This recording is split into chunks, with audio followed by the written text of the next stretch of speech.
bagaimana ekosistem kebudayaan Riok Ponorogo ini ke depan. Kayaknya belum melihat ada tindak lanjut apa setelah atau masuk ke dalam list ICH UNESCO. Ketika kemarin pemerintah provinsi itu cross check ke kabupaten, dalam hal ini langsung ke bupati, itu mengatakan bahwa ada kok lembaga yang akan mengurusi ini nanti. Disebutkan namanya Riok Office. Saya juga tidak tahu Mas Didi ini sudah sejauh apa. Nah, buat ekosistem itu kan, ya waduh, luar biasa loh, tidak mudah.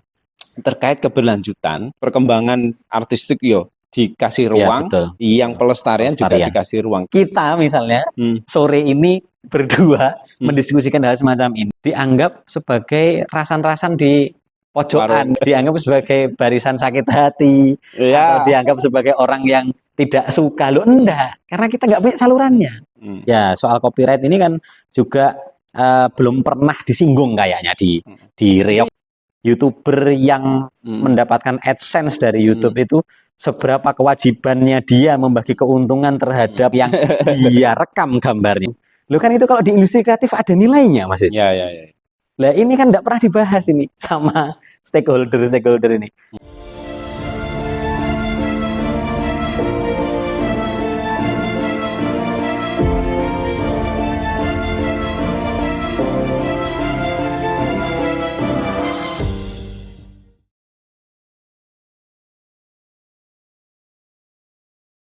Ya, oke. Kita jumpa kembali, Sobat Ngopi Sore semuanya.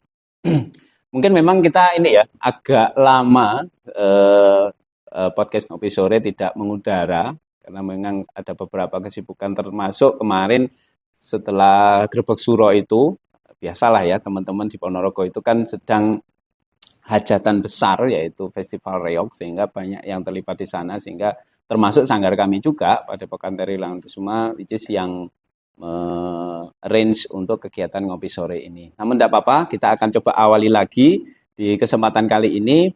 Dan kali ini kita kedatangan tamu istimewa. Ini sahabat kami, rekan kami yang luar biasa, tokoh muda Ponorogo, sangat bersemangat gitu ya. Pengetahuannya, wawasannya luar biasa. Nah, kita akan ngobrol-ngobrol terkait dengan kesenian Riok pastinya, dan bagaimana kesenian Riok ini ke depan. Ada Mas Najih Muhammadi. Siap. Selamat sore. Sore Mas Najih. Alhamdulillah. Mudah-mudahan tetap sehat, tetap semangat. Amin. Gimana ini keluarga kabarnya? Alhamdulillah sehat semuanya, dan ya sebagai papa muda, anak semakin aktif dan menguras energi. Berapa tahun tuh? 3 tahun. 3 tahun. 3 tahun. Cowok ya? Cowok lagi aktif-aktifnya. Alhamdulillah. Kemarin saya sempat lihat di story atau status ya Facebook itu, lagi main ke rumah si siapa sih? Agung. Ya, sama betul. Sama Randa.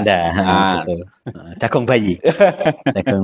Kebetulan anaknya cowok semua. Teman-teman, kita akan mungkin seputar tentang kesenian Riok Ponorogo, dan terutama terkait dengan pasca penetapan Riok Ponorogo diinskripsi oleh UNESCO dengan kategori USL. Apa sih?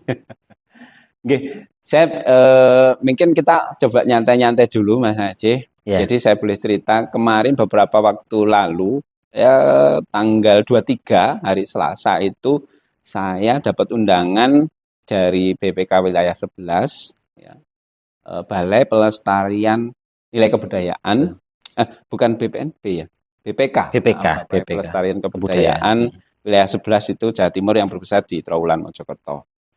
Nah, apa yang terjadi di situ terkait dengan istilahnya sebuah FGD, Focus Group Discussion, membahas tentang ya bagaimana ekosistem kebudayaan Riok Ponorogo ini ke depan, dan sebuah pemetaan sebenarnya apa-apa saja yang harus dilakukan dan apa yang harus diupayakan terkait dengan keberlanjutan dari ekosistem kesenian Riok Ponorogo ini. Nah, Mas Najih, sejauh ini terkait khususnya UNESCO dulu ya. Iya.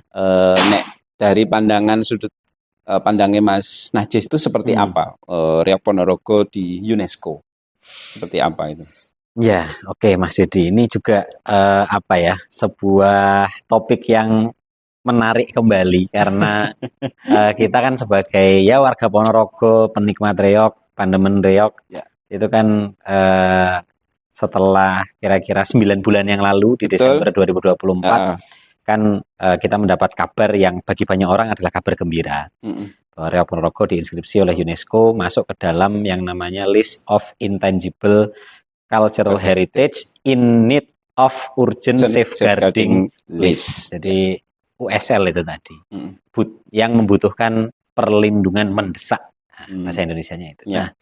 Nah, menarik ketika Mas Yedi mengajak saya untuk membicarakan ini karena jujur sebagai penikmat, pemerhati juga yang mungkin sudah non aktif terlibat secara aktif ya di Reog, karena terakhir kan keterlibatan saya aktif itu kan ya di Yayasan Reog. Dan setelah beberapa waktu belakangan ini Yayasan Reog mungkin istirahat begitu. Jadi ya keterlibatan saya di Reog kan penikmat aja, kayak kemarin Suro ya hanya nonton beberapa kali, dolan di belakang panggung 2 atau 3 kali gitu ya. Inilah ngombyongi konco-konco. Betul. 9 bulan ini jujur kayaknya saya sebagai masyarakat juga kok belum melihat ada apa ya tindak lanjut dari kita Ponorogo. Karena yang mengajukan ke UNESCO ini kan ya Ponorogo sendiri, pemerintah beserta dengan komunitas-komunitas. Apa setelah Reog Ponorogo didaftarkan atau masuk ke dalam list ICH UNESCO kategori USL itu? Tindak lanjutnya belum ada. Sejauh yang saya cari juga di media-media, termasuk yang biasanya aktif dalam hal ini mungkin medianya pemerintah. Ya. Medianya Pemkab, kemudian Dinas Kebudayaan Pariwisata Pemuda Olahraga, ini juga kayaknya belum ada tindak lanjut yang konkret. Termasuk juga ketika beberapa waktu yang lalu, karena kebetulan ada salah satu teman yang bekerja di Dinas Kebudayaan dan Pariwisata Provinsi Jawa Timur, ya ini buat yang menyimak ya YTTA, yang tahu-tahu aja ini saya nggak nyebutin namanya tapi YTTA ya kan. Ini juga saya dapat cerita bahwa Pemprov beberapa waktu yang lalu juga berusaha mengecek ke Ponorogo melalui sambungan telepon ke dinas, ke bupati untuk menanyakan sejauh apa progresnya setelah Desember kemarin dimasukkan itu. Dan ternyata pemerintah Ponorogo belum bisa menjawab dengan konkret apa yang sudah dilakukan. Tapi menurut teman saya itu Pemkab masih berkomitmen untuk melaksanakan semuanya secara mandiri. Artinya ketika ditawari asistensi oleh provinsi, apakah butuh bantuan, apakah perlu pendampingan dan sebagainya, katanya belum. Artinya ya kita mungkin perlu husnudon dulu Mas Dedi. Pemerintah dan juga komunitas yang terkait ini sedang ya melakukan sesuatu lah, semoga. Betul. Jadi sebenarnya kita kan kalau kita masih ingat ya di podcast kita beberapa waktu yang lalu sempat mengupas tentang UNESCO juga. Betul. Waktu itu kalau nggak salah sama Mas Wisnu. Oh iya sama Mas Wisnu. Terkait apa ya itu ya? Ya terkait UNESCO juga. Jadi begini dulur-dulur dan sobat ngopi sore semuanya. Jadi mungkin ada apa aja semacam mungkin mis pemahaman gitu nggih. Jadi di UNESCO itu ada kategori nggih kalau nggak salah ada kategori USL Urgent Safeguarding List sama Representative List. Nah, ini agak berbeda terkait untuk maintenance-nya nanti konsekuensinya pastinya juga berbeda. Contoh untuk representative list itu ada kalau nggak salah gamelan, wayang, batik, nah itu keris juga representative list. Nah, mungkin setelah kita inilah kalau di pemahaman saya ya, setelah kemarin mengikuti beberapa FGD ya, 2 kali FGD kalau nggak salah. Setelah saya pikir-pikir kayaknya juga ketika mendapatkan kategori USL ini ya sudah ya sudah Saya berbicara sebagai pelaku atau Ya. praktisi dan juga pengamat yang kebetulan dulu juga pernah ikut nimbrung untuk proses ini ke UNESCO. Memang tampaknya ya sudah kita ibaratnya ya udah kita terima dengan kategori ini dan bagaimana ini ke depan paling tidak ada tujuh item yang sebagai konsekuensi dengan kategori urgent safeguarding list ini. Salah satunya misalkan proses pewarisan, Ya. sertifikasi seniman, terus kemudian terkait bahan baku itu ya legalitas sehingga perlu upaya penangkaran itu. Terus kemudian ada kalau nggak salah peraturan pemerintah yang mendukung bagaimana upaya pelestarian itu sendiri. Dan yang berikutnya adalah bagaimana ini bisa menjadi untuk pendidikan itu loh. Iya betul. Ya bahan ajar, kurikulum ya itu. Nah itu yang dan insya Allah beberapa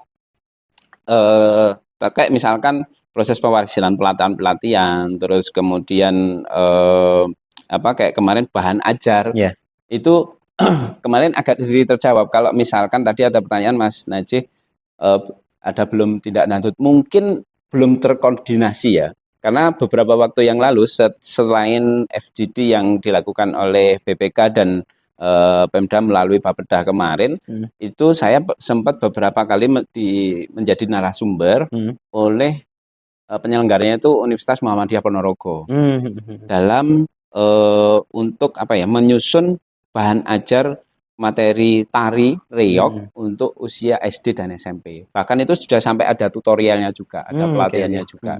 Ada jadi buku bahan ajarnya juga ada.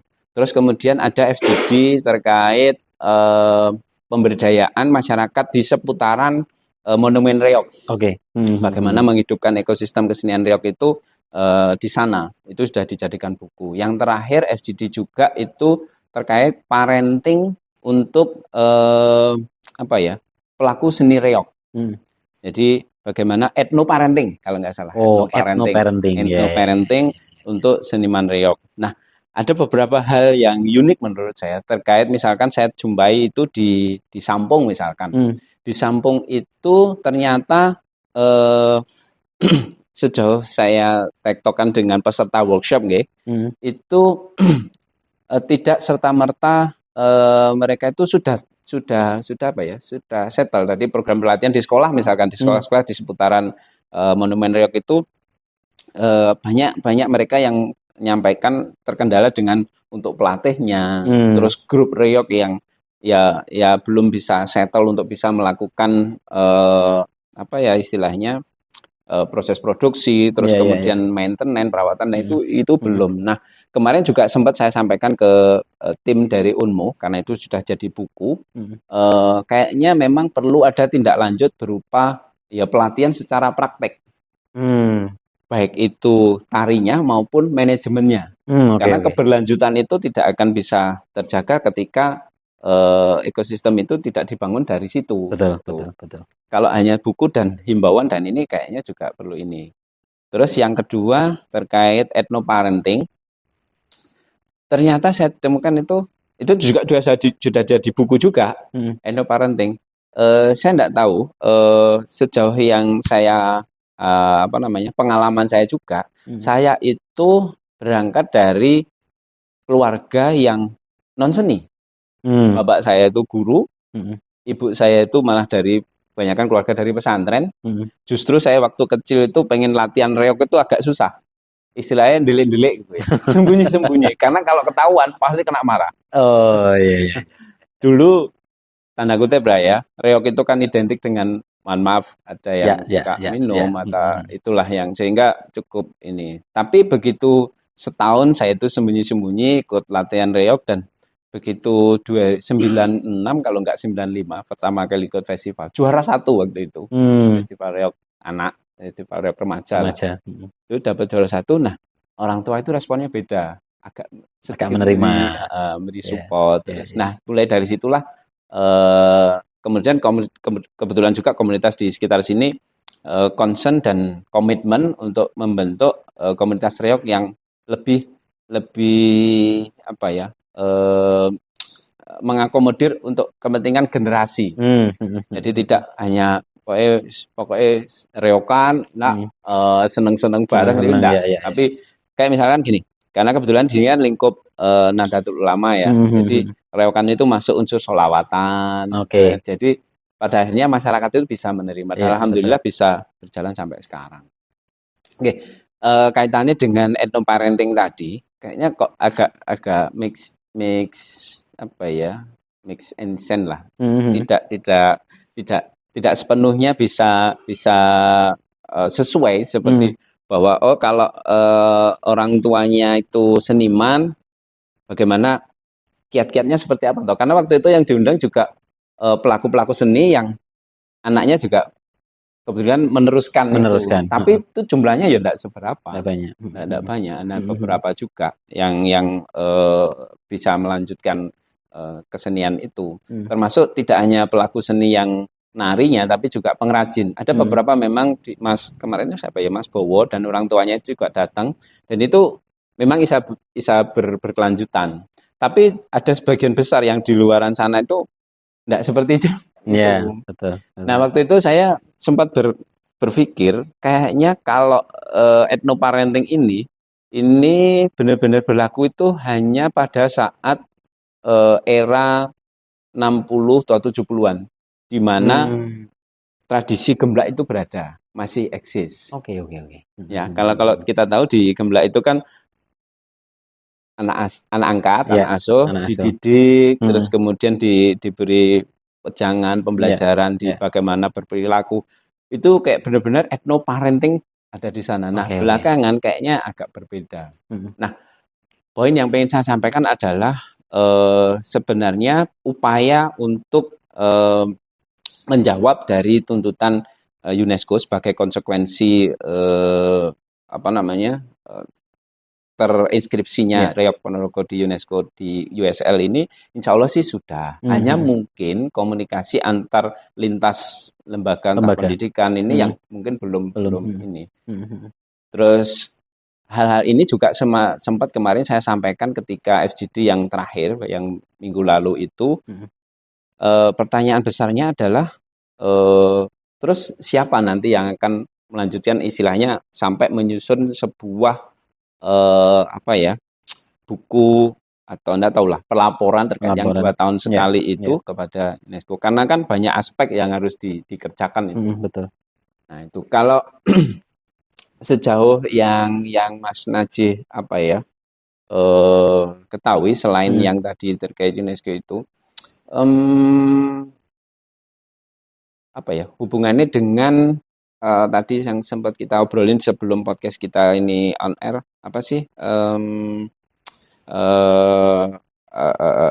dadak merah legalitas.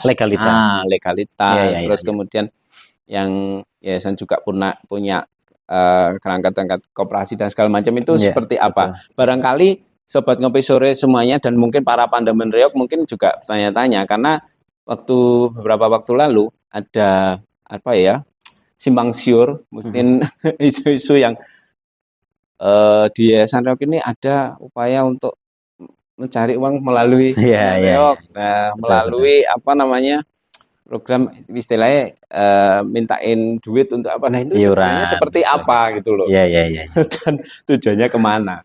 Enggak bisa disampaikan, Mas. Nah, iya Mas Didi, terima kasih. Jadi sebenarnya ini juga nyambung ya dengan salah satu alasan atau latar belakang kenapa Reog Ponorogo kita daftarkan. Ini saya bilangnya kita, meskipun saya nggak terlibat secara langsung, tapi kan dia sebagai masyarakat Ponorogo dan juga sama-sama pandemen reog, semoga dianggap lah ya. Itu di dalam borang atau kalau nyebutnya dari UNESCO itu dosier itu formulir ya.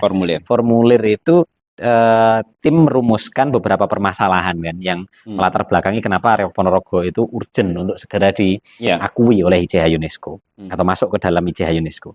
Salah satu poinnya itu adalah persoalan konservasi. Persoalan konservasi. Di samping juga isu pewarisan atau regenerasi ya. Itu yang kemarin juga diangkat. Meskipun ya itu mungkin debatable lah. Nah, cuman kalau yang soal konservasi ini agaknya memang semua pihak ya sependapat lah bahwa salah satu persoalan dari Riok Ponorogo ini bisa eksis terus ke depan itu adalah soal ketersediaan bahan baku yang memang ya kita sama-sama tahu dan kita sama-sama harus jujur kan asal muasalnya ya dari hewan. Yaitu merak dan yang dulu tren di kalangan sesepuh-sesepuh kita ya kulit macan asli, kulit harimau asli. Yang mana ini memang di apa namanya masa sekarang bertentangan dengan undang-undang. Nah, waktu saya masih aktif di Yayasan Reog dan juga menjadi pengurus di koperasi produsen Yayasan Reog Ponorogo, gagasan awal terkait dengan kenapa akhirnya berdiri koperasi itu adalah ya salah satunya untuk mengakomodir upaya melegal formalkan peredaran bahan baku untuk Riok Ponorogo. Dalam hal ini khususnya bulu merak. Di dalamnya itu meliputi peredaran, artinya barang yang selama ini sudah dibenarkan impor dari luar negeri, yaitu dari India, dan juga terkait dengan upaya penangkaran, Mas Dedi. Ya. Jadi kan waktu tahun 2021 kalau tidak salah ingat saya waktu pembentukan koperasi itu salah satu gagasan awalnya terkait dengan penangkaran. Kalau yang impor dari India itu kan sudah ada dan legal sebetulnya, tapi waktu itu kan persoalannya adalah soal ini ya, apa namanya distribusi yang kadang melimpah, kadang goib, kan? Kadang harganya masuk akal, kadang juga tidak masuk akal. Nah itu kan dikeluhkan juga sama para perajin ya waktu itu. Nah isunya adalah itu juga soal konservasi atau penangkaran yang sebenarnya Ponorogo sudah punya embrio waktu itu. Jadi Yayasan Reog sudah pernah mendata juga bersama dengan BKSDA. Ada kan di Pondok Al Iman misalnya, Babatan. Kemudian ada juga Pak Edi Kurniawan di Ngrupit yang seorang dosen itu juga punya penangkaran sendiri. Nah itu kan embrio-embrio yang bisa menjadi contoh. Dan pada waktu itu pemerintah Ponorogo juga punya sebenarnya Mas Didi kan tempat beserta dengan meraknya. Ada sebagian di Pringgitan Rumah Dinas Bupati dan ada tempat yang sudah disediakan itu di Taman Wengker. Di utaranya Terminal Seloaji. Nah, ya waktu itu gagasan awalnya untuk mengakomodir itu. Ya cita-cita besarnya adalah tentu saja bagaimana Ponorogo bisa punya penangkaran sendiri yang tentu populasinya harus masif. Kalau sudah populasinya masif, ditangkarkan secara baik, bisa memproduksi atau apa ya memproduksi ya betul karena bulu merak itu kan rontok sendirinya ketika merak mau kawin kalau tidak salah. Itu untuk mencukupi kebutuhan para pengrajin, setidaknya di Ponorogo dulu. Ya gagasan besar awalnya itu. Nah, itu hanya bisa dilakukan karena pemerintah daerah tidak bisa berbisnis. Ya, Mas Edi. Kan pemerintah daerah kan tidak bisa berbisnis. Kemudian Yayasan Reog sebagai lembaga yang bersifat lembaga swadaya masyarakat itu juga tidak diperbolehkan untuk berbisnis di mata hukum. Maka diperlukan bentuk lain. Nah, bentuk lainnya ini yang kemudian dibentuklah yang namanya koperasi. Nah, kenapa kok kemudian ada tindakan-tindakan yang mengumpulkan uang dalam bentuk iuran bagi anggota koperasi itu atau mengajak paguyuban-paguyuban Reog itu masuk ke dalam koperasi sebagai anggota itu ya karena itu tadi Yayasan Reog pun dengan koperasinya karena bukan lembaga pemerintah tidak memungkinkan untuk punya kucuran atau mendapatkan kucuran dana yang rutin dan signifikan secara jumlah. Nah terus dari mana sumber pendanaannya? Ya karena swadaya masyarakat. Dalam hal ini masyarakatnya itu ya masyarakat Reog, ya berarti perlu ada mekanisme. Mekanismenya bagaimana? Crowdfunding lah istilahnya. Kalau bahasa Inggrisnya itu kan crowdfunding. Crowdfundingnya melalui apa? Ya yang dibenarkan melalui hukum ya koperasi bentuknya. Dalam bentuk iuran pokok dan iuran wajib. Kalau misalnya crowdfundingnya mungkin Yayasan Reok itu membentuk PT, ya berarti investasi, mungkin saham atau apa gitu ya, crowdfundingnya. Tapi karena ini bentuknya koperasi, ya crowdfundingnya berarti iuran pokok dan iuran wajib. Ya.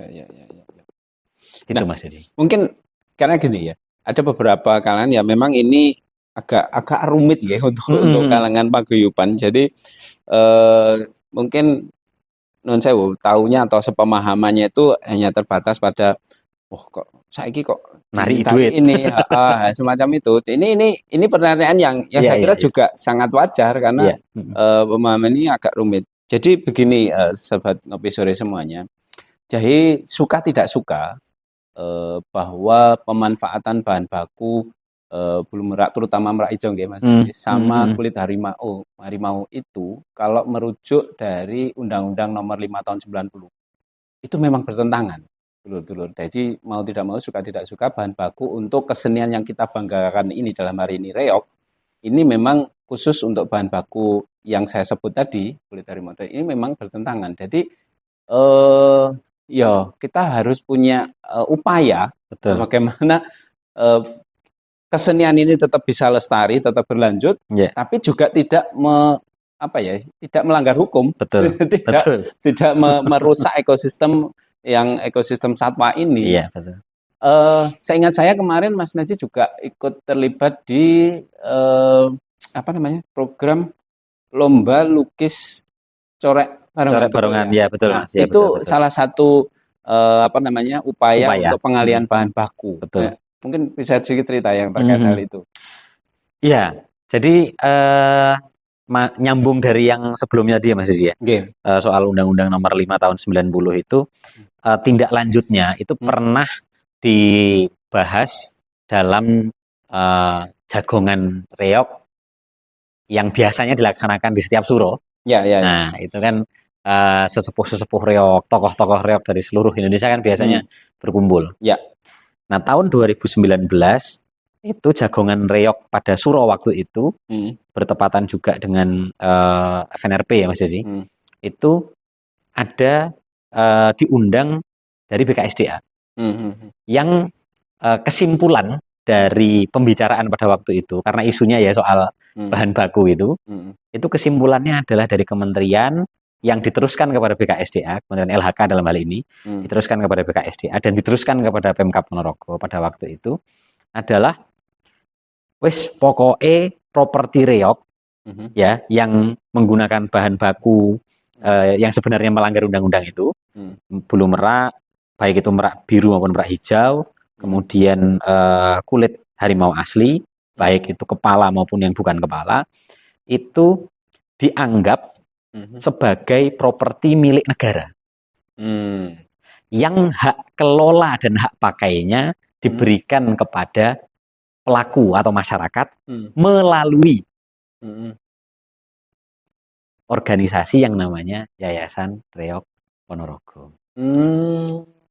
Itu. Ya. Jadi dalam surat keputusan Dirjen Kementerian LHK sebagai turunan dari Undang-Undang Nomor 5 Tahun 90 itu menyatakan bahwa yang kita punya hari ini, dadak merak itu semuanya yang dimiliki oleh sanggar-sanggar, yang dibikin oleh para perajin itu, di mata hukum itu tidak bisa statusnya sebagai properti pribadi. Karena bahan bakunya itu adalah bahan baku yang dilindungi oleh undang-undang. Maka waktu itu siasatnya kementerian, karena ini adalah warisan budaya yang adiluhung, sama-sama dibanggakan oleh seluruh masyarakat, saya kira tidak hanya Ponorogo, maka akhirnya kementerian punya kebijakan, sudah pokoknya properti reog itu dianggap sebagai milik negara, tapi hak kelola dan hak pakainya diberikan kepada masyarakat, grup-grup reog paguyuban melalui Yayasan Reog.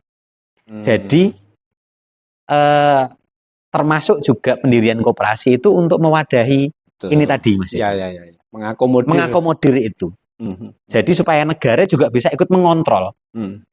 Ikut mengontrol, sekarang ini yang ada dadak merak itu berapa sih? Berapa yang pakai bulu merak biru, berapa yang pakai gula merah hijau, berapa yang kulit macan asli, mana yang berapa yang tidak.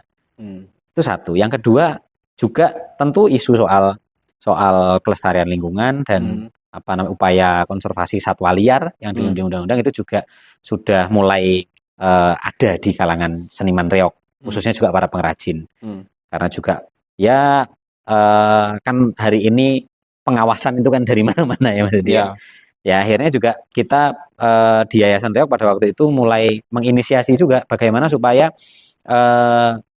pengrajin reog plus juga pandemen reog itu ya kan mereka ini kan ekonomi Mas Didi. Ada permintaan maka ada penawaran. Betul. Kalau enggak dipeseni ya enggak bikin, enggak dipeseni ya enggak nyari kan gitu.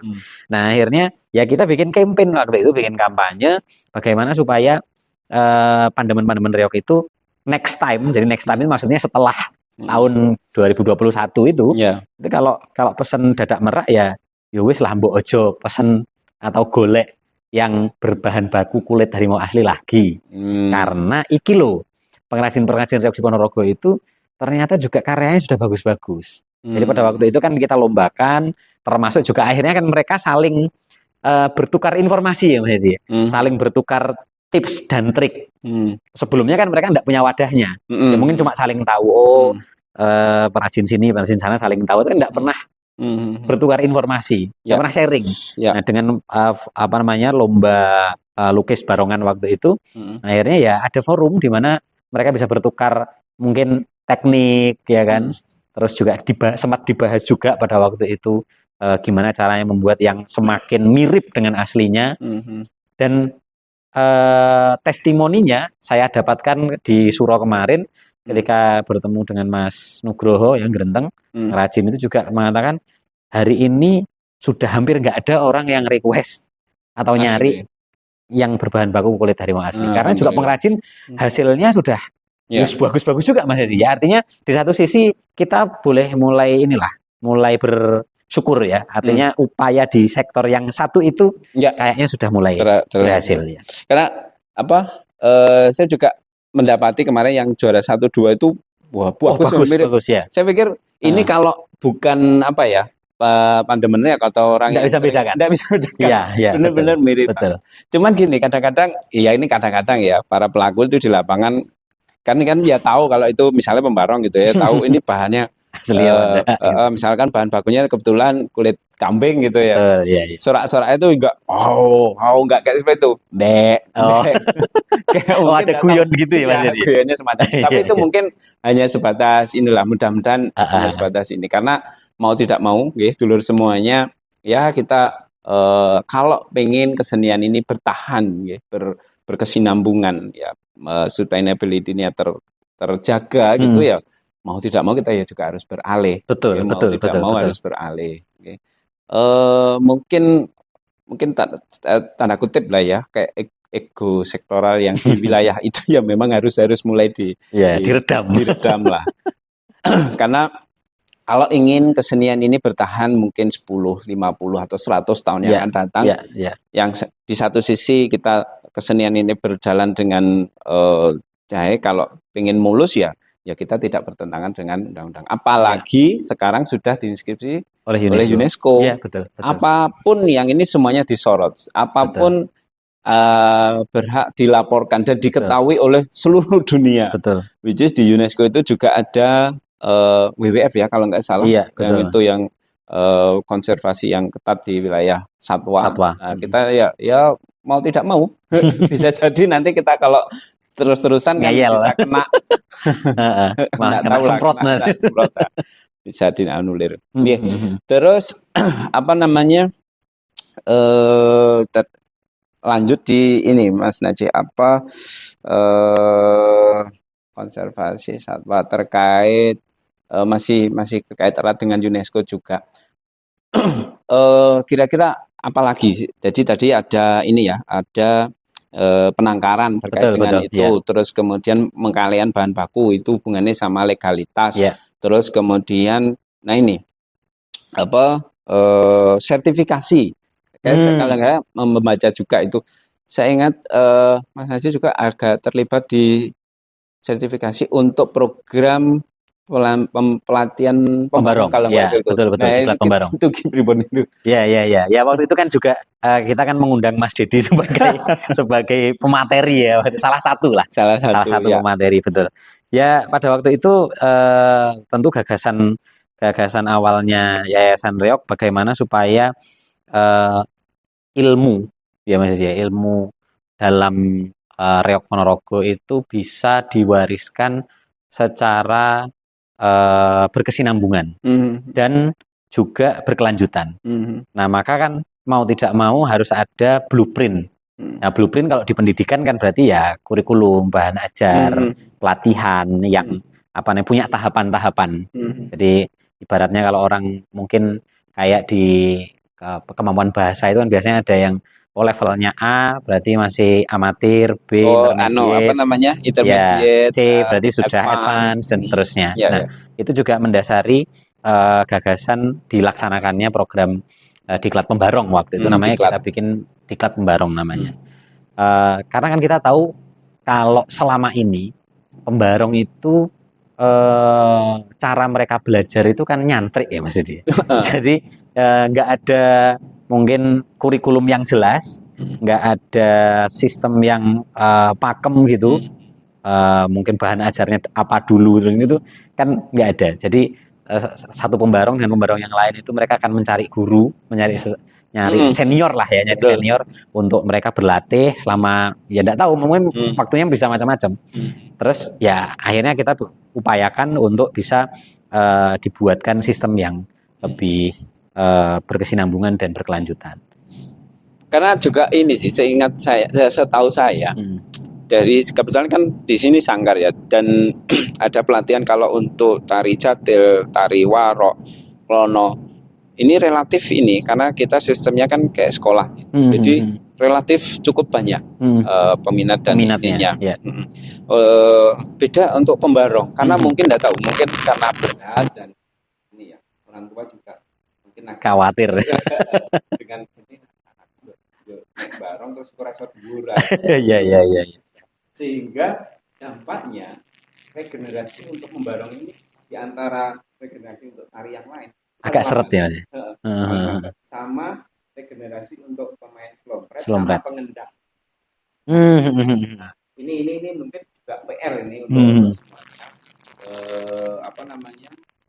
Selain kebutuhan sertifikasi tadi, dan sejauh ini kalau di benak saya itu saya juga tidak tahu. Jadi sertifikasi semacam apa yang dibutuhkan di UNESCO itu? Karena kan diminta di salah satu konsekuensi ya. Itu seperti apa? Apakah harus tanda tangan menteri kah atau cukup dari sanggar-sanggar? Kalau sejauh ini, kalau di sanggar kami sertifikat yang kita keluarkan ya untuk penari warok itu ya ada. Tapi apakah sudah cukup seperti itu?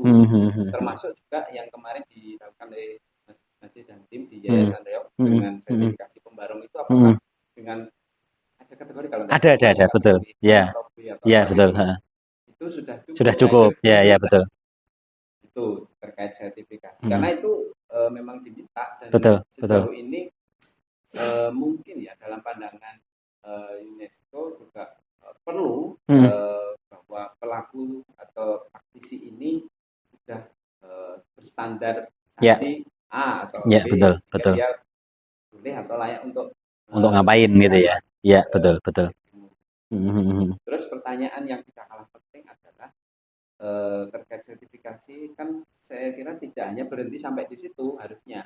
Nah ini ke depan monggo pemerintah daerah melalui kita mungkin tindak lanjut dari ini program ini karena ini saya juga pertanyakan yang kira-kira gimana prosesnya dan siapa yang mengawal itu kayak nanti atau wujud laporan itu atau yang 2 tahun sekali seperti apa karena saya juga sempat baca kemarin itu salah satu tulisan gitu terkait dengan UNESCO bahwa kalau dari item-item sebagai konsekuensi BSL itu bisa terpenuhi bisa kok naik kelas yang tadinya terancam punah dianggap sebagai kesenian yang perlu penanganan penyelamatan mendesak itu menjadi Ya, betul, betul. Ini memang perlu apa ya, concern betul dan tangani serius. Betul, Dari betul. tanggapan Mas seperti apa? Iya, jadi kalau sejauh juga yang saya pelajari dan saya baca ya Mas Dedi ya, Oke. UNESCO itu kan mendorong agar state party. Nah, dalam hal ini kan negara yang mengusulkan, berarti pemerintah Indonesia. Terus nanti yang melaksanakan berarti lembaga yang ditunjuk. Nah, dalam hal ini Ponorogo Ya. itu untuk melaksanakan yang namanya apa namanya upaya-upaya yang terukur. Ya. Jadi salah satu konsekuensi yang juga harus dilaksanakan itu kan pendataan. Ya. Nah, pendataan ini yang sebelum ke pendataan sebetulnya soal lembaga tadi Mas Edi. Nah, soal lembaga itu sangat dianjurkan sebetulnya oleh UNESCO itu state party itu membentuk lembaga yang akan bertanggung jawab untuk mengawasi jalannya upaya pelestarian ini. Dan ini harusnya bukan state party, artinya bukan lembaga pemerintah. Nah, non-government organization harusnya NGO. Nah, agak balik lagi ke cerita awal tadi soal cerita dari teman saya yang kerja di Disputar Prof. Ketika kemarin pemerintah provinsi itu cross check ke kabupaten, dalam hal ini langsung ke bupati, itu mengatakan bahwa ada kok lembaga yang akan mengurusi ini nanti. Disebutkan namanya Reok Office yang sebetulnya juga kita sudah sempat dengar namanya beberapa waktu yang lalu, tapi saya juga tidak tahu Mas Didi ini sudah sejauh apa. Nah, harusnya lembaga ini yang ke depan, ya bukan ke depan, harusnya sudah mulai sekarang sampai ke depan, ini bertanggung jawab untuk, ya itu tadi Mas Didi, memastikan langkah-langkah yang dilakukan oleh Reok Ponorogo ini terukur dan terlaksana. Salah duanya ya diantaranya itu tadi soal sertifikasi, kemudian soal pendataan juga, itu. Sehingga kita juga berharap sebenarnya karena anjurannya sudah jelas dan ini juga hasil dari usulan Ponorogo sendiri, upaya pendataan dan sertifikasi itu ya harus bisa segera dilaksanakan. Toh sebetulnya sampelnya sudah pernah ada, Yayasan Reok sudah pernah membuat Diklat Pembarong, sudah pernah melaksanakan workshop Reok Obyok juga. Artinya kan soal pewarisan pembuatan kurikulum bahan ajar sudah pernah ada sampelnya, kemudian sertifikasi standarisasi pelaku juga sudah ada contohnya. Nah, ini saya kira tinggal diteruskan aja. Tinggal diteruskan, di copy paste juga kayaknya enggak apa-apa lah. Di copy paste kayaknya enggak apa-apa lah. Toh juga ini juga buat Reok Ponorogo gitu. Buat kita sendiri. Terkait dengan apa namanya, bukan pewarisan, apa sih Mas tadi? Ya tadi kita bahas soal upaya-upaya pendataan, kemudian sertifikasi pelaku, ya standarisasi pelaku juga ya Mas Didi. Yeah. Sama ini kalau nggak salah hubungannya pemerintah daerah yang harus membuat sebuah perda atau kebijakan yang itu memayungi sebuah lembaga yang harus menangani pelestarian ini. Itu yang mungkin menjadi poin penting ketika bagaimana menjawab dari konsekuensi urgent safeguarding list. Karena memang tidak bisa itu ditangani oleh pemerintah dalam hal ini negara secara langsung, karena memang harus menunjuk lembaga yang ini. Nah, ini mungkin tidak tahu ya istilahnya apa ya. Kalau menghimbau, siapa sih kita kok menghimbau? Apa ya? Berharap lah gitu. Berharap lah punya Hasan, monggo untuk pemerintah daerah bisa pastinya sudah juga dipikirkan siapapun nanti pihak yang atau lembaga yang ditunjuk atau mungkin dibentuk. Nah, ini tapi ini mutlak kaitannya dengan menjawab dari konsekuensi itu. Yang merujuk minimal kalau kemarin itu ada 7 item kalau nggak salah terkait. Nah, memang sejauh yang kita dalami, kebetulan kita sama di Yayasan Reok, saya sama Mas Najih itu beberapa program termasuk sertifikasi, terus pengalihan bahan baku kulit lembu dan kulit kambing untuk barongan itu alhamdulillah sudah mulai ada dampaknya, ada dampaknya. Karena begini Dulur, jadi untuk bahan baku apa ya, barongan atau kepala reog itu yang berbahan baku kulit kambing atau kulit lembu dengan kualitas yang luar biasa bagus dan harga relatif lebih terjangkau, lebih Betul. murah jauh Betul. kalau dibandingkan ini. Dan ini sangat erat kaitannya dengan keberlanjutan kesenian reog ini ke depan. Karena Ya, memang mau tidak mau, suka tidak suka memang harus beralih kalau memang ingin bertahan. Ya enggak mungkin kita memaksakan pengen asli, pengen gagah-gagahan, tapi perdagangannya bertentangan dengan Betul. undang-undang ya malah repot semua. Repot, ya, ya, ya. Oke. Ada beberapa hal nenggone lapangan itu apa ya? Warisan. Nah, ini ada persoalan-persoalan teknis ya di luar yang tadi 7 item itu, teknis terkait karakter Mas Haji. Karena kebetulan saya di praktisi karakter gaya gaya tari lah, gaya tari. Sebelum ke sana mungkin kayak topeng misalkan. Beberapa waktu dulu kan kita sudah sepakati bahwa Bujang Ganong tidak bertaring. Nah, ya, betul, topeng. Nah, ini belakangan kok ya ada aja sih pakai itu meskipun ini kalau untuk festival tidak boleh dan segala macam. Tapi itu ketika main di kalangan masyarakat pun ketika itu dilala sing main itu Bujang Ganong apa idola gitu ya. Itu kan seolah-olah kayak mencerminkan jadi sorotan untuk generasi selanjutnya. Oh, sangar ya topengnya. Ditiru akhirnya. Nah, itu mungkin mohonlah teman-teman pelaku untuk bisa sedikit bagaimana perlu kayaknya juga perlu ini ya karena yang belum kemarin workshop untuk Bujang Ganong kayaknya yang Jadel sudah ya belum. Jadel sudah, pembarong sudah, kendang juga sudah. Kendang, pembarong sudah. Nah, kayak di Jadel contohnya gitu nggih. Kemarin itu ini yang saya dapati di lapangan. Karena kan sebelum pelatihan itu Jadel itu ketika nampil yang khususnya untuk reog obyek ya.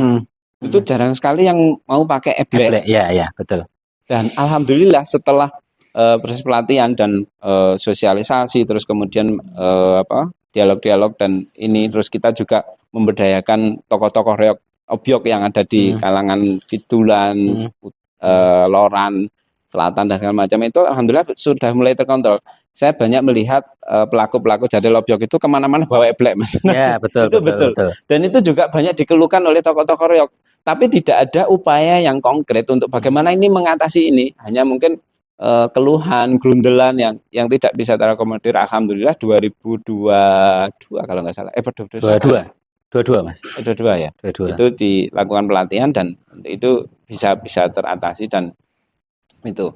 Ada kemarin juga isu ini bahwa di yayasan itu kayak akan membuat standarisasi lagi bahwa reog itu seperti ini. Nah, ini mungkin bisa harus diluruskan bahwa perlu dipahami standarisasi dalam arti bukan yang apa ya istilahnya dalam konteks apa dulu. Kalau untuk festival itu juknis jelas ya karena lomba harus ada aturannya. Kalau untuk cara main saya kira di yayasan juga masih mengacu dan sudah disepakati melalui buku kuning. Buku kuning ya, betul. Kita sih mengakomodir itu. Jadi mungkin perlu diketahui teman-teman bahwa pandemen reog bahwa upaya pelatihan itu bukan dalam hal untuk benar-benar pokoknya reog Ponorogo itu harus seperti ini. Ya enggak juga. Ya kita itu sebuah bentuk kesenian kan selalu dinamis, tidak bisa kita bertahan seperti itu tidak bisa. Nah, sejauh mana perkembangan ini ya perlu kita lihat dan perlu kita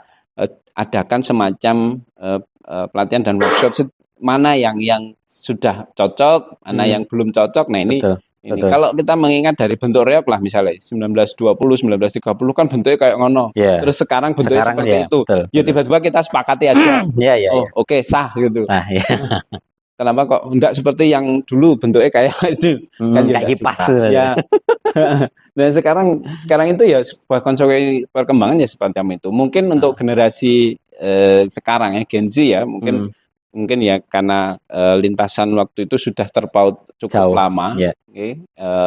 Dulu memang pernah ada dilakukan penyeragaman yang dilakukan untuk menyusun sebuah buku kuning itu. Nah, itu juga penyeragaman yaitu mungkin di satu sisi di kalangan para peneliti itu sebuah apa ya, bentuk hegemoni pemerintah untuk ini. Tapi di sisi lain saya memandang itu juga sangat diperlukan, karena kalau enggak identitas Riok ini menjadi kemana-mana. Meskipun ketika itu sudah dibakukan, faktanya muncul varian baru Obyok untuk festival yang ya itu sebuah apa ya, keniscayaan sih. Ya, betul. Enggak bisa kita pungkiri. Tapi sejauh mana perkembangan itu ya kita perlu ada kesepakatan lah. Betul. Itu dulur. Jadi bukan berarti terus disempitkan maknanya itu.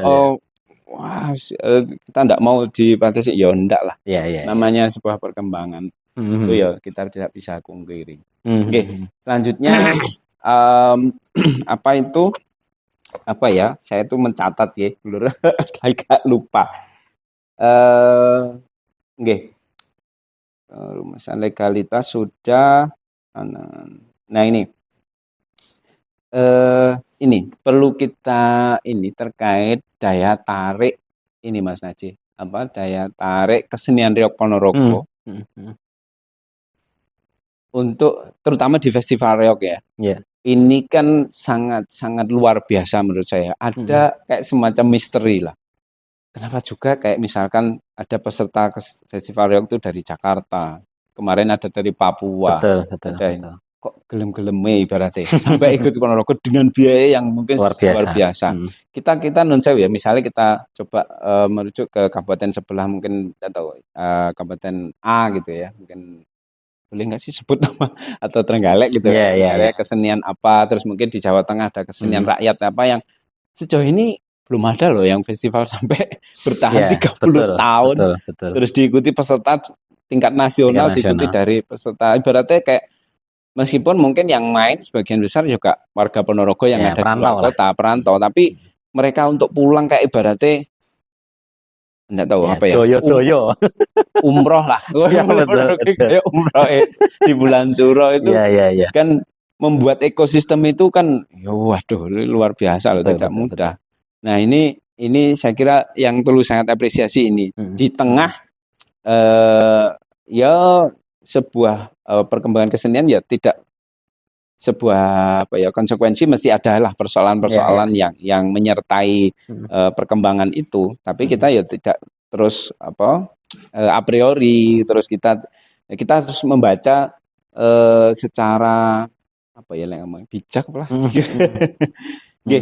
Termasuk apa yang kita coba obrolin malam hari ini. Kita coba menelaah sejauh mana ekosistem kesenian Riok Ponorogo atau budaya Riok Ponorogo ini ke depannya dan kini dan masa depan. Terus langkah-langkah apa, termasuk ketika sudah diinskripsi oleh UNESCO dengan kategori Urgent Safeguarding List ini. Termasuk tadi kita sempat bahas sedikit tentang ada 7 item lah yang itu kita perlu sikapi dengan serius, termasuk menyusun lembaga tadi. Terus apa ya Mas Najih ya, aku agak lupa. Sertifikasi sudah, daya tarik itu barusan. Pandangannya Mas Najih seperti apa terkait peserta festival itu yang dari berbagai daerah itu? Ya, satu yang pertama sebenarnya ya ini menjadi bukti Riok Ponorogo itu ya layak betul Mas masuk ke ICH UNESCO ya, karena kalau di buku yang diterbitkan sama Dirjen Kebudayaan Kemendikbud tahun 2019 yang judulnya pengakuan dunia terhadap warisan budaya warisan budaya Indonesia, itu disebutkan kan bahwa alasan pertama UNESCO menerima sebuah warisan budaya, baik itu benda maupun tak benda, itu adalah punya yang namanya outstanding universal values atau nilai-nilai universal yang sangat menonjol. Nah, ya salah satunya Riok Ponorogo ini punya itu tadi, punya sebuah value, nilai-nilai yang begitu melekat dan begitu kuat pengaruhnya terhadap penikmatnya, pandemennya dan pelakunya, sehingga mereka ini dan kita ini ya itu tadi bisa doyo-doyo mau untuk berupaya semaksimal mungkin untuk untuk reokan, untuk ke Ponorogo naik di panggung FNRP, itu kan berarti menunjukkan ada apa ya, satu keterikatan yang sangat kuat gitu maksudnya antara manusia-manusia yang apa namanya, melakukan melestarikan reok Ponorogo ini terhadap bentuk-bentuk ekspresi reok dalam hal ini festival. Nah, menanggapi itu tentu ya sebaiknya siapapun stakeholder yang saat ini sedang mengurusi reok Ponorogo tidak mudah tenggelam dalam glorifikasi itu. Dan ini yang sering sebetulnya kita sama-sama dengar di setiap pembukaan atau penutupan Grebeg Suro. Ya. Jadi glorifikasi yang membesar-besarkan bahwa banyak grup reok dari luar daerah yang rela untuk. Nah, kerelaan itu jangan diglorifikasi seharusnya. Karena ya jangan sampai amit-amit nanti mereka yang selama ini itu datang dengan sukarela itu tidak merasa berbanding lurus apa yang sudah mereka lakukan terhadap imbal balik yang mereka dapatkan. Artinya di sini itu mereka seberapa diopeni, seberapa diguyupi, seberapa mendapatkan perlakuan baik secara moral, material maupun juga hasil. Nah, hasil ini kan sering berkait dengan apa namanya kejuaraan ya Mas Edi. Mungkin kita sempat diskusi juga dan sudah beberapa kali membicarakan soal bagaimana hasil ini mempengaruhi kepuasan peserta terhadap keikutsertaan mereka di FNRP. Ketika sebuah kompetisi itu berlangsung dengan jujur, terbuka dan fair, maka siapapun yang menang pasti akan dihormati dan siapapun yang kalah juga tidak akan merasa bagaimana-bagaimana. Tapi ketika kompetisi itu selalu berada di dalam tabir yang abu-abu, ya ini nanti ngalamat orang yang tidak puas dengan hasil karena merasa tidak jelas juga aturan-aturan kompetisi, nanti justru akhirnya merasa lelah karena selama ini dia sudah sukarela. Ya satu contoh kita melihat meskipun kita juga mungkin akan mendengar penjelasan yang akan ya cukup lebar, panjang lebar ya kenapa misalnya ada dulu grup yang dari Pulau Sumatera kira-kira 20 tahun lebih istiqomah hadir di panggung festival, hari ini sudah tidak. Nah kan saya boleh menebak misalnya, boleh menebak-nebak karena satu dia upayanya untuk kesini itu ya luar biasa itu tadi. Tapi di sini tidak mendapatkan timbal balik yang setimpal dan juga merasa mungkin kompetisi yang dia ikuti juga tidak membawa satu benefit ya dampak kepada mereka di sana. Nah ini yang juga harus menjadi PR bagi stakeholder. Jadi jangan cuma mengglorifikasi umur banyak peserta dan sebagainya. Enggak, tapi lah kamu itu penyelenggara itu sudah ngasih apa ke mereka? Imbal baliknya apa? Kan kita harus memberikan rasa hormat juga toh Mas Dedi. Terhadap kedatangan mereka, kerelaan mereka untuk hadir itu terus apa kita ininya? Apa namanya bentuk imbal balik? Jadi gini, ini sharing ya. Jadi kebetulan saya kan beberapa kali juga juri, tapi terakhir saya 2019 gitu ya. Memang ini secara substansi ya, secara hakikatnya lah, hakikatnya sebuah kesenian itu memang sebenarnya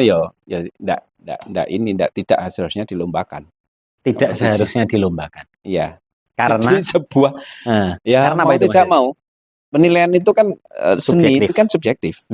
Ya, meskipun gini ya, sebenarnya ya gimana ya, tetap ada saja, bisa saja itu misalkan kenapa jurinya harus 5, apa namanya, perasaannya aku kompleks ini, kompleks ya. Agak repot juga, misalnya festival tanpa lomba belum tentu juga itu rame. Ya, betul. Karena ini ada gengsi yang mereka pengen dapat. Karena faktanya apa? Mereka datang ke sini dengan nggak tahu, ratusan juta mungkin. Juta. Tapi hadiahnya nggak seberapa loh. Betul. Apa yang mereka pengen cari? Gengsi. Pride, ya betul. Kebanggaan. Gengsi. Wah, aku boleh kayak Ya. hal-hal itu Ya, ya ya kita akomodir. Bahkan sampai ini karena gaungnya sebegitu tinggi sehingga rela kayak semen Gresik non sewu ya harus sebut Ya. ini. Terus mungkin Pemprov DKI Ya. sampai ini ikut dengan biaya itu kan Ya. juga gengsi itu. Ya, Universitas. betul, Ini betul. agak dilema juga Betul. kalau tidak dilombakan. Saya yakin mungkin sekali dua kali ya udahlah partisipasi Betul, dan mungkin betul. kualitasnya juga ada ini. Ya, ya. Ketika dikompetisikan dampaknya juga perkembangan secara artistik itu kencang banget. Mas. Pesat ya. Pesat. Kalau enggak ya enggak. Tapi di sisi lain ya seperti yang sama ngendikake tadi. Okay. Tapi insya Allah lah ya untuk parameter untuk perlombaan setidaknya sejauh yang saya masih terlibat di sana, insya Allah cukup fair, cukup fair. Terlepas ketidakpuasan itu pastilah, pasti ya, enggak, mungkin enggak. Betul. Ketika orang dengan biaya sekian untuk dia lomba terus ada nah, tapi ya pasti adalah ketidakpuasan. Tapi setidaknya upaya yang dilakukan waktu itu panitia terakhir saya itu 2019 itu ada metode yang sudah menemukan sebenarnya titik di mana seperti ini loh formatnya. Kayak misalkan sistem skor. Jadi masing-masing juri harus meranking dan ini itu sudah sangat ini. Tidak bisa satu juri itu dia dominan memenangkan. Itu enggak bisa. Dia pasti langsung ketahuan. Langsung kelacak gitu. Betul. Itu insya Allah cukup fair lah ya. Nah, cuman memang persoalannya di Reog ini butuh pengalaman yang tidak hanya baru sekali gitu. Sekali juri itu terus enggak. Jadi memang ada paling enggak mungkin 5 atau ini pendapat saya ya pribadi ya, mungkin bisa salah ya. 5 atau paling enggak 5 lah, 5 tahun dia mengikuti itu sehingga tahu peta dan tahu taste-nya itu nanti akan seperti ini dan nilainya akan seperti ini. Kalau enggak nanti parameternya akan ya malah simplifikasi. Ya, betul. Sing juara ini itu. Padahal ada sisi-sisi di mana kita harus ini tidak sekedar hanya mantau neng teknis durasinya kepanjangan ndak. Kayak mau jenenge enek sing ceblok kan tidak hanya sebatas itu. Nah, hal-hal itu yang mungkin tidak serta-merta bisa dipahami secara menyeluruh seluruh peserta. Betul. Kalau harus mengakomodir semua peserta untuk termasuk yang khususnya yang dari luar daerah ya, wis kondo-kondo sampai sekian juta terus sampai 20 tahun rong pernah itu apa-apa. Iya. Kalau misalkan itu dikasih 10 besar yo nanti piye sing benar-benar punya kualitas. Nah ini perlu pemikiran bersama. Termasuk kalau kita mau jujur, ada beberapa ini yang pada akhirnya pinjam pemain. Betul. Nah, itu kan terjadi fenomena yang sama-sama kita karena tahu. Itu konsekuensi yang tidak bisa ini. Sumber daya penari yang bagus-bagus itu berapa toh? Terbatas. Sampai terbatas. Dan itu karena lagi-lagi gengsi mereka menerapkan. Nah, kan satu sekolah pun berani loh mereka ambil dari kampus sekolah seni untuk itu. Ya ini fakta di lapangan. Tapi paling tidak ini sebagai sebuah dinamika saya memandangnya ya ini konsekuensi yang harus kita hadapi. Betul. Tinggal bagaimana nanti ke depan itu mungkin entah nanti solusinya itu di juknisnya bisa diperketat termasuk perkembangan tes garap iringan, garap tari itu seberapa itu memang benar-benar ketat di ini. Iya. Terkait keberlanjutan, saya kira memang perlu ini mengakomodir biar tidak tumpang tindih antara kayak keluar dari pakem iki ini gayanya tidak nih. Nah, kan di Ponorogo itu ada reog obyok itu. Reog obyok itu kalau menurut penelitiannya Mas Tugas Kumorohati almarhum itu sebagai bentuk keberlanjutan dari reog zaman dulu. Reog awak model arah-arahan segala macam. Nah, bagaimana dua-duanya ini diakomodir? Mungkin ini ada bukan festival dalam bentuk lomba tapi kayak parade. Terus ini ya festival sing perkembangan artistik yo dikasih ruang, yang pelestarian juga dikasih ruang. Kayaknya dua apa namanya? Apa ya istilahnya? Dua moda ini ya harus difasilitasi saya kira. Karena nek ndak ya nanti tumpang tindih. Ini ukurannya parameter reog tradisi, which is ini objek ini untuk menilai yang ini. Ini saya kira tidak bisa. Karena dulu pernah terjadi Mas. Iya. Almarhum Mbah Bikan itu sama sekali tidak mau lihat reog sampai terakhir mulai kerso mirsani itu 2006 kalau nggak salah, Pak Budi almarhum cerita. Iya. Ketika Reok Surabaya kalau nggak salah main. Nah, Wah, Reok yo iki sakmene iki ngono. Dan oh, itu tadinya wis bener-bener ndak mau. Wah, iya, Reok wis kayak iya, ngono. betul, Nah, betul, betul. padahal sudut pandang dia kan Reok dulu. Zaman dulu. Festival kayak Pak Nencewo ada saya juga menyampaikan, kita itu buat Reok itu pakemnya Reok itu ya harus seperti ini. Ya, nggak bisa gitu, Pak. Kita itu juga harus mengakomodir perkembangan. Kalau yang mau yang seperti ini, ruangnya di sini. Betul. Kayaknya dua itu. Dan 2017 dulu pernah dibuat sebuah event parade Reok Obyok itu, Iya, betul. yang dari selatan, ada dari utara, dari barat, sama timur. Betul. Itu masing-masing dengan sejumlah dadak merak, jadil dan lengkap dan iringannya, ketemu di alun-alun, terus kemudian puter kayak tawaf gitu, ketemu. Mungkin event itu yang kayaknya diperlukan. Diadakan lagi yang benar-benar apa ya? Kemeriahan benar-benar festival yang sesungguhnya itu. Kalau ini lomba dan mengakomodir karena teman-teman pelaku kayak anak-anak juga misalnya anak sekolah terutama tampil dengan objek ya belum tentu mau juga. Iya Mas. Di satu sisi lomba memang konsekuensinya itu tadi. Betul. Harapannya itu ya karena gengsi mau ya harapan itu istiqomah ya dapat. Tapi ngelek dapat terus dari kategori apa gitu. Pernah juga diakomodir melalui pelestari terbaik. Pelestari ya, betul. Nih, kalau untuk 10 besar agak repot, Mas. Agak repot. Iya. Dipaksakan itu gimana? Wong toh yang juara 1, 2, 3 itu aja ya pasti ada sisa apa ya? Residu gesehnya. Itu pasti ada. Tapi saya melihatnya ya wis lah dinamis saja selama tidak sampai betul. bentrok atau apa itu. Insya Allah tidak masalah. Nanggapi itu ya Mas Yedi. Jadi juga soal festival ini selalu menjadi pembicaraan yang menarik sebenarnya setiap tahun. Cuman mungkin poinnya sebetulnya bukan di penjurian. Saya kira kalau dalam beberapa tahun belakangan itu perhatian penonton, penikmat maupun pelaku yang sama-sama terjun sebagai peserta di dalam festival itu bukan dalam penjurian, tapi soal standarisasi terhadap batasan-batasan aturan dalam permainan itu, dalam perlombaan itu.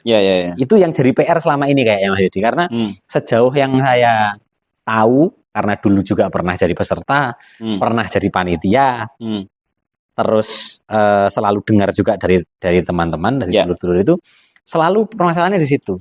Bahwa misalnya satu grup Reok dianggap melanggar aturan karena menggunakan ini. Ada satu yang dianggap keluar dari jalur karena menampilkan ini.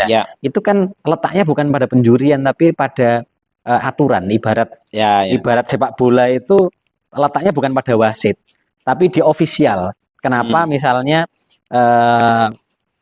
pesepak bola yang tim yang pemainnya itu misalnya 12 kok bisa masuk lapangan dan bisa memulai pertandingan misalnya, atau pemain yang seharusnya sudah dapat kartu merah kok seiso main gitu. Nah itu hal-hal semacam itu yang ketegasan dalam penegakan aturan ini yang kayaknya masih belum clear. Nah soal-soal semacam itu Mas Yedi, saya kira juga ada erat kaitannya dengan salah satu anjuran yang disampaikan oleh UNESCO terhadap sebuah warisan budaya itu agar secara berkesinambungan melaksanakan yang namanya musyawarah atau diskusi publik. Ini yang kayaknya kurang di Reok Ponorogo hari ini. Jadi kalau kita itu menghadapi sebuah masalah dan fenomena-fenomena tertentu di dalam Reok Ponorogo ini nggak ada ruangnya untuk kita membicarakan fenomena itu. Jadi contoh misalnya beberapa waktu yang lalu kan bulan apa ya kemarin sempat rame itu. Sebelum atau sesudah Suro aku agak lupa. Kasus pelecehan ke Cakil Obyok. Ya kan itu kan sempat rame juga, viral juga ya meskipun berakhir dengan kekeluargaan ya. Tapi kan ini presiden yang sebetulnya juga bisa dihindari ketika ya saya tidak bisa nyebut kita ya, tapi siapapun stakeholder yang sedang menaungi Reog itu bisa memetakan persoalan-persoalan sosial. Itu kan sebetulnya kan persoalan sosial, Mas. Kenapa kok orang yang dalam pengaruh alkohol itu bisa dengan bebas ada di kalangan Reog, dan akhirnya kan ya itu tadi mengganggu dan jadi contoh. Bukan jadi contoh, tapi jadi tontonan orang. Banyak anak-anak di situ. Itu menjadi presiden buruk yang seharusnya bisa dihindari. Nah, ya saya sebenarnya berharap ada kesadaran kolektif dari kita para penikmat, pandemen, pelaku, dan stakeholder. Baik itu stakeholdernya para tokoh, organisasi maupun pemerintah. Supaya Reog ini jangan dianggap sebagai, kalau yang urusannya sama yaitu tadi kebijakan sama keputusan-keputusan itu dianggap harus pemerintah.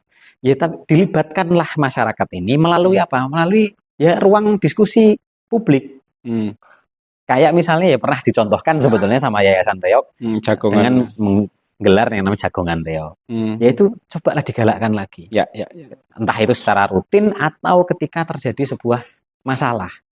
Sehingga orang itu ketika ada keresahan punya salurannya. Lah hari ini kita tidak punya itu, Mas. Kita tidak punya saluran itu, sehingga ketika misalnya, lah ini nuwun sewu ini, akhirnya ketika kita misalnya sore ini berdua mendiskusikan hal semacam ini dan tidak di sebuah forum, dianggap sebagai rasan-rasan di pojokan, ya gitu. Iya kan, ngisor cagak gitu. Dianggap sebagai barisan sakit hati, atau dianggap sebagai orang yang tidak suka. Loh enggak, karena kita nggak punya salurannya. Coba stakeholder ini punya kesadaran kolektif untuk membuka ruang itu, sehingga kalau terjadi sesuatu di Reog ini, apapun fenomenanya, ya itu ya sosial, ya ekonomi, ya mungkin teknis kayak perlombaan di festival itu, ayo diomong nih gini, opo iki masalahnya, terus habis itu ya supaya ada tindak lanjutnya. Jangan ada masalah, terus habis itu mungkin diselesaikan secara personal, terus menguap, nanti terjadi lagi, gitu lagi, menguap lagi, kan itu yang selama ini terjadi. Jadi kalau kembali ke awal ya, jadi memang saya kira kalau ini dibebankan di pemerintah dalam hari ini Pemda gitu ya, atau dinas, agak repot juga. Jadi benar memang harus ada nih kayak mutlak lah lembaga yang benar-benar bisa menaungi ini. Terlepas ini siapapun monggo. Ya, betul. Dan di lembaga itu tadi ya ini mengawal berbagai persoalan yang kompleks banget terkait ya, mau masalah sosial ekonomi, terus kemudian pengrajin, legalitas, pewarisan, sertifikasi, itu mutlak diperlukan, termasuk mengakomodir ruang dialog itu. Dan mengantisipasi itu kan tidak bisa semua di ini melalui Jagongan, mungkin ditemukan dipetakan, terus ditemukan persoalan terkait jadel ini saiki gak gelem nganggo eblek, solusinya apa terus kemudian bujang ganong sekarang trennya itu banyak model guyonan pakai mic, enggak apa-apa, tapi piye terus dikemas seperti apa kan perlu dibicarakan, perlu ada workshop, kan satu siji mboko siji untuk diselesaikan, insya Allah mulai terjawab, termasuk sertifikasi. Nah kayaknya memang peran lembaga ini ya sangat penting, orang itu dianggap sepele terkait untuk, termasuk juga UNESCO yang menyampaikan untuk segera dibuat lembaga khusus, yang khusus untuk menangani itu. Nah terlepas itu nanti tidak tahu lah wujud kerjasamanya dengan pemerintah daerah itu seperti apa, saya tidak tahu lah, tapi paling enggak itu mutlak diperlukan kaitannya untuk menjawab ini. Dan poinnya adalah tidak hanya dalam rangka untuk mencukupi kebutuhan laporan yang 2 tahun tapi bagaimana keberlanjutan atau sustainability-nya Reog ini ke depan 10, 50, 100 tahun yang akan datang. Ya legalitas disikapi serius kan, misalnya BKSDA itu terkait misalnya bahan baku tadi ya, itu tetap jalan, terus sing belum terdata itu tiba-tiba harus di Sita, misalnya. disita. Terus kita mau ngomong apa? Iya. Mereka itu sah, ada dasar Betul, hukumnya. betul. Nah ini nggak tahu lah ini gimana ini lanjutnya. Oke, ini insya Allah sudah ketemu lah ya konklusinya bahwa ya ini mutlak di itu lembaga lah sebagai nggak tahu pembicaraan kita kali ini. Terus berlanjut.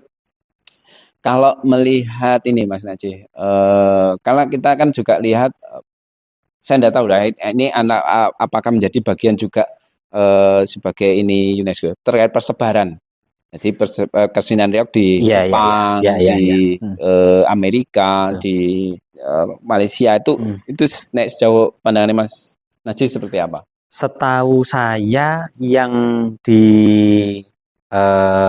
disyaratkan oleh UNESCO bahwa sebuah warisan budaya tak benda itu sudah dipraktekkan di banyak tempat, dalam hal ini di mancanegara, itu untuk yang representative list, Mas Dedi. Oh, betul. Kalau untuk urgent safeguarding list, namanya juga butuh perlindungan mendesak. Betul. Jadi itu ya tadi tuh Mas Dedi kan, aku tadi sempat menyebutkan kriteria pertama itu harus memiliki outstanding universal values. Nah, kriteria yang terakhir itu sebetulnya spesifik kepada kategori yang USL, yaitu memiliki kondisi kedaruratan atau terancam lenyap. Nah, USL ini kan berarti poinnya di situ. Punya kondisi darurat atau terancam lenyap, punah, betul. Nah, dalam hal ini ya saya tidak tahu, mungkin kita bisa berdebat agak panjang soal statusnya reog hari ini, apakah betul-betul terancam punah atau hanya dibahasakan terancam punah. Itu ya wis lah, monggo yang mendaftarkan kemarin kenapa memilih jalur itu. Tapi setidaknya justru yaitu di satu sisi meringankan bahwa Ponorogo tidak harus gonto-gonto, ngoyo-ngoyo, capek-capek untuk ngaku-ngaku sudah dimainkan di 7 benua misalnya. Nggak usah, udah fokus saja di apa yang ada di Indonesia, apa yang ada mungkin khususnya di Ponorogo. Upaya-upaya yang disarankan oleh UNESCO itu seharusnya segera dilakukan saja, mulai dari pembuatan peraturan, penunjukan lembaga, kemudian penganggaran yang berkelanjutan, terus habis itu upaya pewarisan, regenerasi, kemudian konservasi, kemudian juga ada urusan soal ini Mas yang tadi belum sempat kita bahas itu soal copyright. Oh iya, betul. Soal copyright ini kan juga belum pernah disinggung kayaknya di reog yang terkait apa tuh sing copyright itu? Ya copyright itu misalnya ya kayak misalkan ada satu komposer misalnya, dia bikin satu garap musik ya kan, garap iringan, itu seberapa jauh garap musik itu bisa digunakan oleh orang lain, dipakainya harusnya di mana, ya kan? Ketika misalnya orang lain menggunakan untuk keuntungan ekonomi, maka si komposer harus mendapatkan bagian berapa, ya royalti berapa. Nah, begitu pula di karya tarinya misalnya. Dan juga kan reog ini tidak cuma soal pertunjukan tari dan iringan musik tuh Mas Hedi. Kan hari ini ada audiovisual. YouTuber yang mendapatkan AdSense dari YouTube itu seberapa kewajibannya dia membagi keuntungan terhadap ganong, jadil, pembarong yang dia rekam gambarnya sehingga dia bisa mendapatkan AdSense itu. Itu kan nggak pernah dibahas. UNESCO menyarankan reog Ponorogo untuk hal-hal semacam itu bahasan juga. Belum lagi soal karya di industri kreatif yang lain. Misalnya kalau di setiap gerbek suro yang selalu rame itu kan kaos Mas Jadi. Ini saya mau nyebut nama jadi nggak enak, akhirnya teman-teman kita sendiri yang hampir setiap tahun langganan disambati oleh pemerintah untuk bikin desain kaos gerbek suro. Seberapa banyak dia dapat royalti dari konveksi-konveksi yang memperbanyak kaos itu? Loh kan itu kalau di industri kreatif ada nilainya Mas. Lah ini kan tidak pernah dibahas ini sama stakeholder ini. Nah, UNESCO menyarankan kita untuk membahas itu. Dan yang terakhir adalah soal komunikasi publik. Jadi sosialisasi tentang nilai-nilai reog lah di media. Nah, dalam hal ini kalau nggak salah kan kemarin di borangnya, di dosiernya Reok Ponorogo ke UNESCO itu juga memasukkan itu plotting anggaran untuk pembuatan database, website, dan aktivitas media. Nah, ini juga monggo untuk bisa segera dilakukan sebagaimana mestinya. Jangan sampai kalau yang diam ini, saya mohon maaf, mungkin sifatnya mengkritisi ya Mas Dedi. Ketika kemarin kita rame euforia Reok Ponorogo masuk ke UNESCO itu kan semuanya hanya ngangkat soal wah kita bangga Reok Ponorogo masuk UNESCO, bangga. Nggak ada keyword lain selain bangga. Tapi kita tidak mendapati adanya konten, adanya ulasan, liputan yang membahas soal apa outstanding universal values-nya dari Reok itu yang bisa menginspirasi masyarakat dunia. Itu apa enggak pernah dibahas. Jadi yang dibahas cuma gegap-gebitannya aja. Nah, ini yang ya saya kira perlu, tadi Mas Didi sempat singgung, sikap bijaksana dari stakeholder terhadap ya ini tadi menyikapi Reok Ponorogo sudah diakui dunia ini, terus siap kita apa? Cuma untuk gagah-gagahan saja. Terus nanti ya itu tadi laporan setiap 2 tahun 4 tahunnya itu sifatnya cuma formalitas saja supaya statusnya tetap bertahan, atau ya kita memang betul-betul pengen Reok Ponorogo ini lestari, ngeremboko dan nguncoro. Ini balik ke ya monggo siapa yang diamanai untuk saya jujur ini ketika dulu awal ini di skripsi UNESCO, di satu sisi seneng dan bangga, di sisi lain juga prihatin ya, bukan apa-apa karena kan mungkin kita miss inilah ya dengan status urgent safeguarding list itu. Oh ternyata selama ini kita ini tuh belum teranu loh ya, belum diakui lah ya secara ini. Mungkin memang waktu itu benar ya COVID ya, tapi kan kalau COVID itu sebagai alasan kan ya tidak hanya Reok, semuanya, bahkan kehidupan kita sehari-hari aja terancam punah ya, lah itu. Tapi paling tidak ketika kita sudah hari ini sudah transkripsi ya, itu PR terberatnya malah justru di sana, termasuk tadi website, terus kemudian tentang pengetahuan, nilai-nilai yang values apa yang harus itu disebarkan. Yang ini mungkin menurut saya mungkin di kalangan teman-teman paguyuban Reok secara umum memang agak ini, dan ini perlu pengawalan dari Pemda setempat selaku pemilik sah dari kesenian tersebut untuk bagaimana tindak lanjutnya. Ya mau menunjuk lembaga, terserah siapa, untuk bagaimana mengawal ini benar-benar dijaga, tidak hanya dijaga ya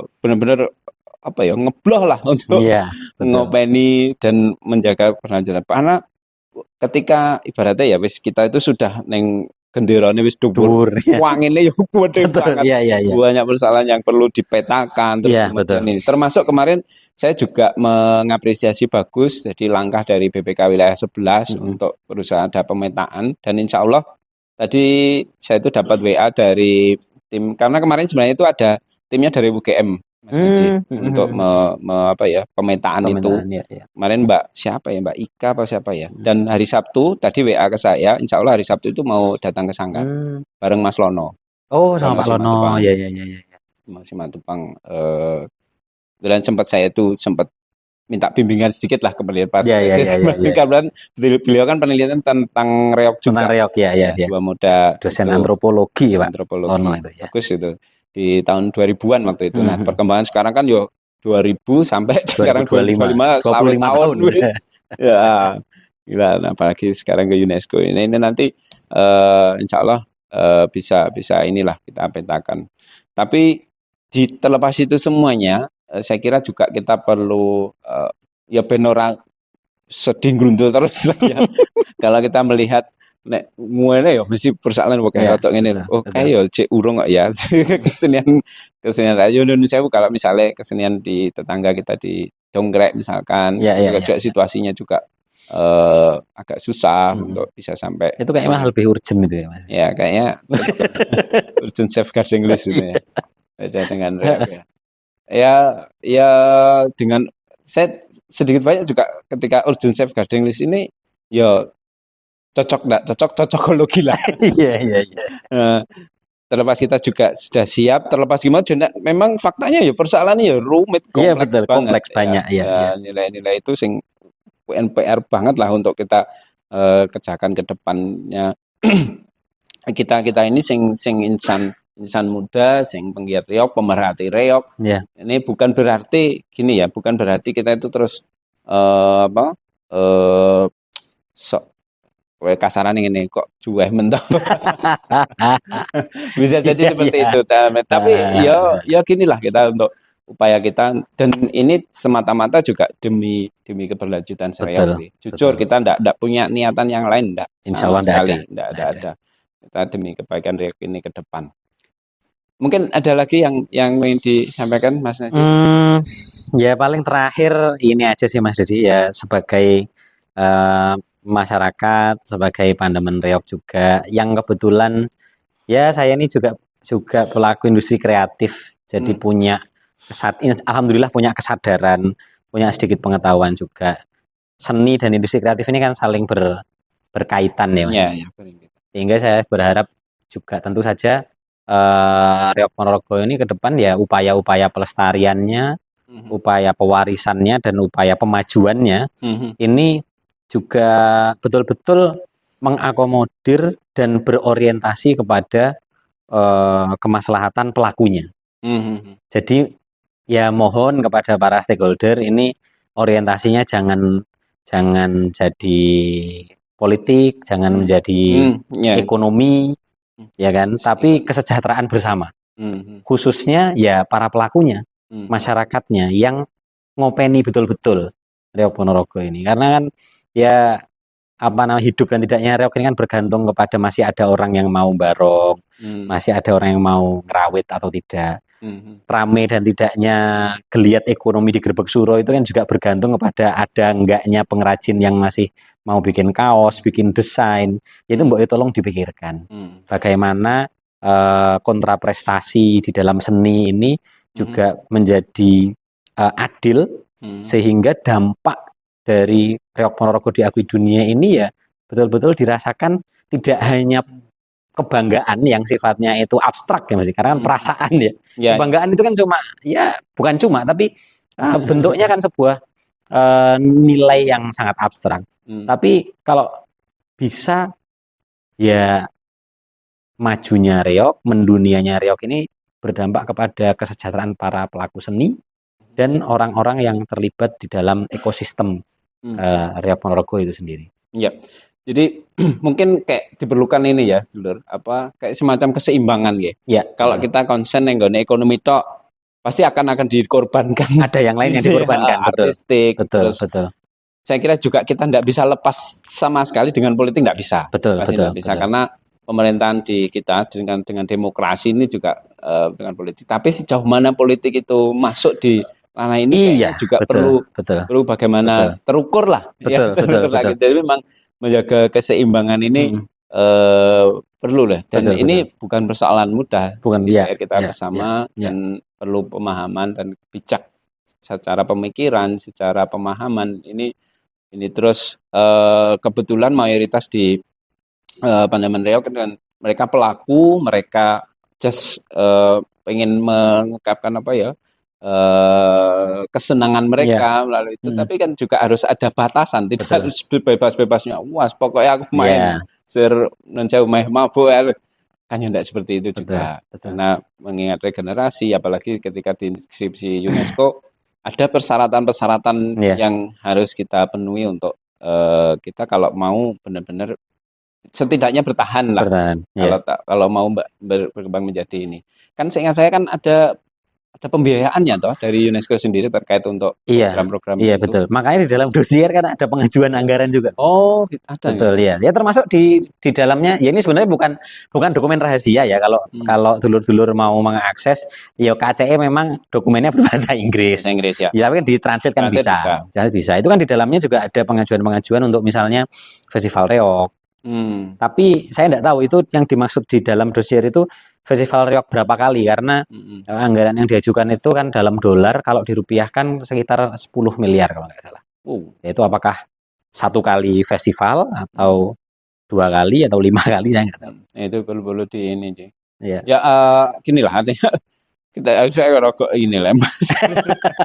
Tapi gini, yang bagus apa namanya? Tersalurkan lah itu nanti Ya, tersalurkan betul dengan betul. sebagaimana mestinya. Mestinya ya. Jadi Ya, ya. PR terberat ya termasuk bagaimana menjaga keseimbangan dari orientasi dari upaya pelestarian, pewarisan, pengembangan. Pengembangan betul. Itu benar-benar terakomodir melalui meyan itu dan cita-cita kita bersama pastinya karena kita sama-sama pecinta, sama-sama pengaku, sama pelaku. Betul.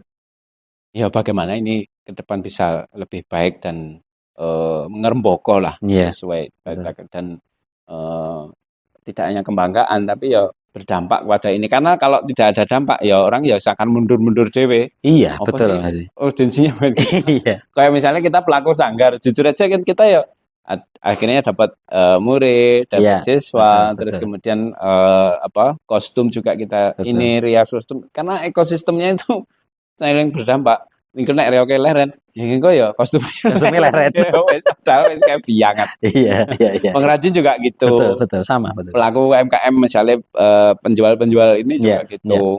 Banyak pengaruhnya yang ini sebagai aset yang sangat luar biasa saya Iya. kira untuk Pemda Ponorogo. Monggo lah untuk benar-benar diseriusi, dijaga betul-betul keseimbangannya dan keberlanjutannya. Saya Betul. kira itu. Siap. Sebagai closing statement, Mas Najih, kira-kira apa? Oh, iya. Closing statement-nya ya tidak lain yaitu tadi Mas. Saya cuma bisa berharap dan mendorong ataupun juga memberikan dukungan moral karena ya saya sadar diri sadar diri dan sadar posisi tidak bisa dan tidak mungkin untuk terlibat macam-macam. Jadi satu-satunya dukungan yang bisa saya berikan adalah dukungan moral dan tentu saja sumbangan apa yang saya tahu. Jadi ibarat kata ada orang yang nggak bisa baca, aku iso moco kan tak iwangi moco. Gitu. Seharusnya maka wong sing ra iso maca kuwi mau ya berterima kasih kepada yang bisa baca gitu. Artinya saya ingin menekankan bahwa reog ini bukan milik satu dua pihak saja. Reog ini milik kita bersama sehingga siapapun yang sebetulnya punya ekspresi kecintaan dan kepedulian terhadap Reog Ponorogo ini sama-sama punya hak yang sama lah untuk ya punya kepemilikan terhadap Reog Ponorogo ini ke depan. Oke, terima kasih. Jadi gini, dulur, terima kasih Mas Najih. Saya itu jujur gini, jadi dan aku kayak curhat ya, tapi butuh encon untuk bisa bersinergi untuk ngobrolin banyak hal terkait ini karena kita itu juga lama bersinergi di yayasan, terus kemudian di Sanggar juga kita sering minta Mas Najih untuk apa namanya mengawal event-event kita. Nah, poinnya adalah apa yang kita coba kupas malam hari ini bukan berarti apa namanya ini sebuah kalau mungkin dianggap kritikan oke lah monggo, tapi paling tidak bukannya kita terus tidak suka terus ngobrol itu tanda kutip cuek ngobrol bukan ya, jadi benar-benar demi bagaimana keberlanjutan kesenian Reog Ponorogo yang kita cintai ini ke depan. Mudah-mudahan tetap ngeremboko, mudah-mudahan tetap lestari. Jayalah Reog Ponorogo Indonesia. Sampai jumpa.